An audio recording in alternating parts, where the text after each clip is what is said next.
Hello बच्चों, कैसे हो आप सब। आज हम इलेक्ट्रोस्टैटिक्स के 7 लेक्चर में गॉस का प्रमेय का जो अनुप्रयोग है आज उसके बारे में हम स्टडी करेंगे। ठीक है, पिछली वीडियो मैंने अपलोड इलेक्ट्रोस्टैटिक्स के 6 में गॉस लॉ के बारे में हम टोटल स्टडी कर चुके हैं। तो आज हम पढ़ेंगे गॉस लॉ का एप्लीकेशन क्या होता है, अनुप्रयोग। तो इसमें पहला एप्लीकेशन जो है electric field intensity due to a point charge, यानी कि विद्युत आवेश के कारण किसी बिंदु पर वैद्युत क्षेत्र की तीव्रता कैसे फाइंड करते हैं। तो आइए देखते हैं। जो फिगर है आपका कि आपका बिंदु ओ है, बिंदु ओ पर स्थित कोई आवेश मान लेते हैं क्यू है, इसके आर डिस्टेंस से कोई पॉइंट पी है जहां पर हमें इलेक्ट्रिक फील्ड की आपका इंटेंसिटी यानी वैद्युत क्षेत्र की तीव्रता फाइंड करनी है। अब बिंदु ओ केंद्र से आर की त्रिज्या जो है आपका बिंदु ओ यानी जो प्लस क्यू आवेश यहाँ से पॉइंट है, यहाँ पे अगर गॉस लॉ अप्लाई करना है तो हमें गॉसियन पृष्ठ चाहिए। तो पॉइंट पी से हम एक काल्पनिक वक्र खींच देते हैं, यानी कि गॉसियन सरफेस ले लेते हैं। पॉइंट पी से एक हमने यहाँ पे पृष्ठ आपका ले लिया, गॉसियन पृष्ठ ड्रॉ कर दिया, और यहाँ पे हम इसको एक आपका पृष्ठ मान लेते हैं पॉइंट पी पे, जिसका आपका एरिया आपका ए है। तो जो आपका यहाँ जो एरिया वेक्टर की डायरेक्शन होगी, इलेक्ट्रिक फील्ड की डायरेक्शन इस साइड होगा, और इस एरिया वेक्टर की डायरेक्शन इलेक्ट्रिक फील्ड के अलॉन्ग ही होगा। ठीक है, तो यहाँ पे जो आपका है इलेक्ट्रिक फील्ड इस डायरेक्शन में होगा, तो एरिया वेक्टर की डायरेक्शन इसी होगा। ठीक है, तो पॉइंट ए यानी जो पृष्ठ है आपका, तो प्रत्येक बिंदु पे आपका जो इलेक्ट्रिक फील्ड होगा वो समान होगा। ठीक है, यानी मान लीजिए यहाँ पृष्ठ लेते हैं, यदि यहाँ लेंगे चाहे यहाँ लेंगे चाहे यहाँ, तो प्रत्येक स्थान पे जो आपका इलेक्ट्रिक फील्ड होगा वो क्या होगा, समान होगा। तो आपका पॉइंट ओ है जहाँ पे प्लस क्यू आवेश है, उसके आर डिस्टेंस की दूरी पर पॉइंट पी है जहाँ पे हमें इलेक्ट्रिक फील्ड फाइंड करना है। तो गॉस लॉ अप्लाई करने के लिए हमें गॉसियन पृष्ठ चाहिए, तो हम यहाँ पे किसी काल्पनिक वक्र की काल्पनिक पृष्ठ हम मान लेते हैं जिसका एरिया वेक्टर की डायरेक्शन इलेक्ट्रिक फील्ड के अलोंग है, और यहाँ पे जो थीटा का वैल्यू है आपका 0 है।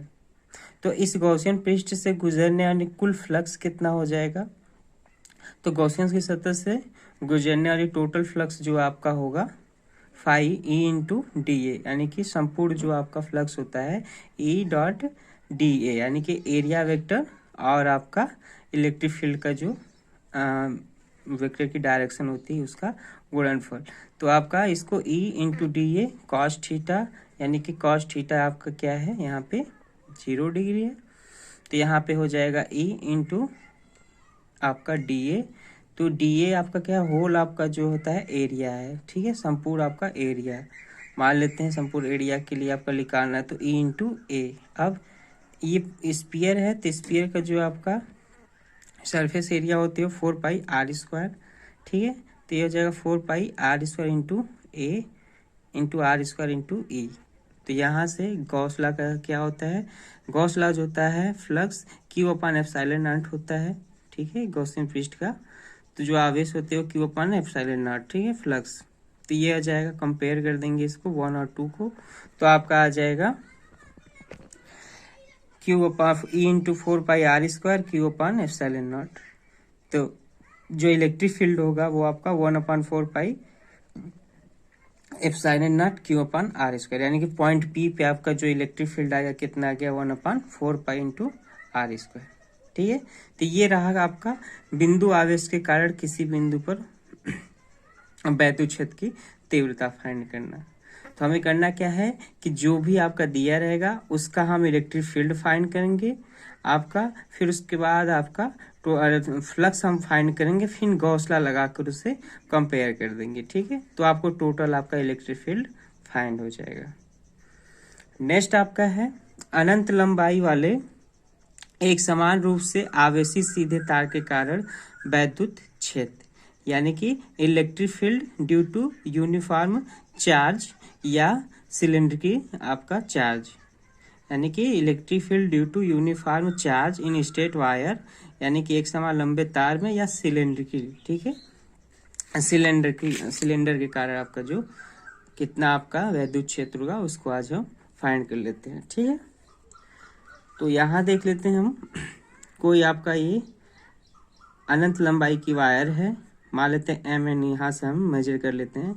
इसकी जो लेंथ है आपका अनंत लंबाई का है, अनंत यानी कि बहुत मतलब कि बताल या लोग पर वो लोग के जैसे नहीं है, बस यहाँ पे आपका इनफाइनाइट, और यहाँ पे हम एम एन मान लेते हैं, इतना कट इसका कट ऑफ वायर का, तो ये मान लेते हैं एम और एन है। और इस पे आपका प्लस क्यू आवेश आपका एक समान रूप से आवेशित है। ठीक, और इसके ठीक यहाँ पे हम मान लेते हैं पॉइंट पी है, जहाँ पे हमें आर डिस्टेंस से पॉइंट पी है, जहाँ पे हमें आपका इलेक्ट्रिक फील्ड फाइंड करना है। ठीक है, वैद्युत क्षेत्र की तीव्रता हमें फाइंड करना है। तो प्रत्येक बिंदु पे जो होगा आपका इलेक्ट्रिक फील्ड समान होगा, तो जिसके कारण आपका सिलेंड्रिकली रूप यानी कि जो चार्ज होगा वो सिलेंड्रिकली रूप से डिस्ट्रीब्यूट होगा। तो इसलिए हम यहाँ पे इलेक्ट्रिक फील्ड फाइंड करने के लिए, गॉस लॉ अप्लाई करने के लिए एक हम गॉसियन फ्रीस्टाफ ले लेते हैं। तो पॉइंट पी से यानी कि प्रत्येक बिंदु पर अगर हम देखेंगे तो इलेक्ट्रिक फील्ड समान होगा यहाँ पे जैसे, तो यहाँ पे जब समान होगा तो ये जो चार्ज डिस्ट्रीब्यूशन होगा इस वायर के अराउंड चारों की तरफ, वो सिलेंड्रिकली डिस्ट्रीब्यूशन होगा। तो इसलिए हम सिलेंडर मान लेते हैं कि एक गॉसियन पृष्ठ है। ठीक है, एक गॉसियन पृष्ठ सिलेंडर हम मान लेते हैं कि ये आपका गॉसियन पृष्ठ हो जाएगा। तो इस जो वायर है इसका हमें लीनियर चार्ज डेंसिटी पता है। ठीक है, यानी रेखीय घनत्व क्या होता है, lambda equal to Q upon L centimetre. ठीक है, तो यहाँ से क्यू का वैल्यू हम लेमडा अपान एल फाइंड करें। तो ये वायर है जिसमें प्लस क्यू आवेश समान रूप से है, पॉइंट पी है जहाँ पर हमें इलेक्ट्रिक फील्ड निकालना है, और जिसका आर डिस्टेंस पे आपका पॉइंट पी है जहाँ पर हमें वैद्युत क्षेत्र की तीव्रता फाइंड करना है।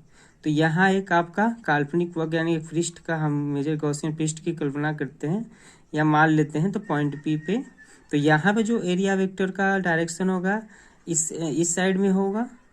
तो मान लेते हैं कि पहला पृष्ठ हो गया आपका एरिया, यहाँ इसका A1 हो गया, इसका A2 हो गया और इसका, यानी कि तीनों में हम देखेंगे कि फ्लक्स जो वैद्युत बल रेखाएं या फ्लक्स हम मेजर करके तीनों का हम इलेक्ट्रिक फील्ड फाइंड कर लेंगे, वैद्युत फ्लक्स। ठीक है, तो पहले वैद्युत फ्लक्स देख लेते हैं। तो इस पृष्ठ यानी A1 यानी कि जो आपका पहला पॉइंट P पे है, तो यहाँ पे जो इलेक्ट्रिक फील्ड की डायरेक्शन होगा इस डायरेक्शन में होगा, और एरिया वेक्टर की भी डायरेक्शन इसी के अलॉन्ग में होगा, यानी कि एरिया वेक्टर और ये जो इलेक्ट्रिक वेक्टर एक ही डायरेक्शन में, जिसके कारण थीटा का वैल्यू आपका क्या होगा, 0। ठीक है, अब यहाँ पे देख लेते हैं, तो यहाँ पे जो इलेक्ट्रिक होगा ये यहाँ से आपका एरिया वेक्टर की डायरेक्शन परपेंडिकुलर, यानी कि यानी A2 जो आपका दूसरा अलग ये पृष्ठ है, यहाँ पे जो आपका एरिया वेक्टर की डायरेक्शन होगा परपेंडिकुलर डायरेक्शन में होगा। ठीक है, और उसी से और इस साइड में आपका उसके जस्ट अपोजिट इधर की साइड में क्या होगा, इलेक्ट्रिक फील्ड, जिसके कारण यानी कि एरिया वेक्टर इलेक्ट्रिक फील्ड एक दूसरे क्या है, परपेंडिकुलर, जिसके कारण आपका जो थीटा है वो 90 डिग्री होगा। इसका जो सरफेस एरिया है इस अलॉन्ग में होगा और इलेक्ट्रिक फील्ड की डायरेक्शन इस डायरेक्शन में होगा, तो इसके कारण थीटा का वैल्यू यहाँ पे क्या होगा, 90 डिग्री। अब यहाँ भी देख लेते हैं, तो यहाँ भी ये सरफेस का है, तो इसका जो सरफेस एरिया का डायरेक्शन होगा डाउनवर्ड्स होगा, तो यहाँ पे जो इलेक्ट्रिक फील्ड है आपका इस डायरेक्शन में, तो यहाँ भी आपका थीटा का वैल्यू कितना होगा, 90 डिग्री। तो ये जो सिलेंडर की एल लेंथ है, ठीक है, सिलेंडर की जो लंबाई है आपका कितना है, एल है। तो 1 2 3 आपका 3 पृष्ठ है, तो तीनों पृष्ठ से होकर गुजरने वाली आपका पृष्ठ, ठीक है, तीनों पृष्ठ से गुजरने वाली सरफेस से होकर गुजरने वाले टोटल फ्लक्स कितना पास होंगे, हम उसको पहले देख लेंगे। ठीक है, कि कितना फ्लक्स पास होता है। तो देख लेते हैं कि जो गॉसियन पृष्ठ है उससे गुजरने कुल फ्लक्स कितना हो जाएगा, 5E इंटू ए, जितना आपका, तो E डॉट डी ए होता है। ठीक, तो पहले पृष्ठ के लिए हम पहले गॉसियन पृष्ठ के लिए इसके लिए A1 मान लेते हैं और A2 और A3।